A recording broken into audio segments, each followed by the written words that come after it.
ઉપલેટા ખાતે લોક દરબારનું આયોજન કરવામાં આવ્યું। એએસપી સિમરન ભારદ્વાજની અધ્યક્ષતામાં લોક દરબાર યોજાયો। ઉપસ્થિત આગેવાનોની હાજરીમાં 13 તુચકો અર્પણ અંતર્ગત કાર્યવાહી 15 મોબાઈલ પરત કરાયા છે। સાથે જ ₹90,000ના સાયબર ફ્રોડ અને ₹10,000ના સાયબર ગેમિંગ ફ્રોડની રકમ પરત ઉપલેટા અને ગ્રામ્ય વિસ્તારની વિવિધ સમસ્યાઓના નિરાકરણની ખાતરી એએસપી દ્વારા આપવામાં આવી છે। સિમરન ભારદ્વાજ એએસપી દ્વારા નિરાકરણની ખાતરી આપવામાં આવી।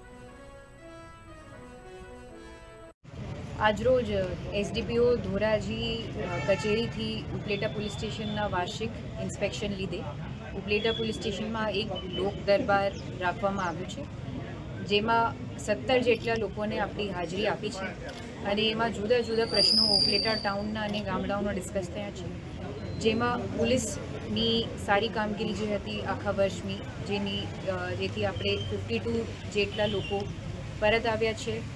અમુક મોબાઈલ્સ આપણે રિકવરી કરી છે। 13 તુચકો અર્પણની કામગીરી જે આખા વર્ષમાં કરી હતી એમાં લોકોને પોતપોતાના નાણાં પરત આપવામાં આવ્યા છે અને લોકોની 3 મુખ્ય રજૂઆતો, એક મહિલા સુરક્ષા, બીજી ટ્રાફિકના લીધે અને ત્રીજી જે બૂટલેગરોનો ત્રાસ છે એને લીધે પણ ચોક્કસ માહિતી લેવામાં આવી છે અને એના ઉપર કાર્યવાહી પણ કરવામાં આવશે।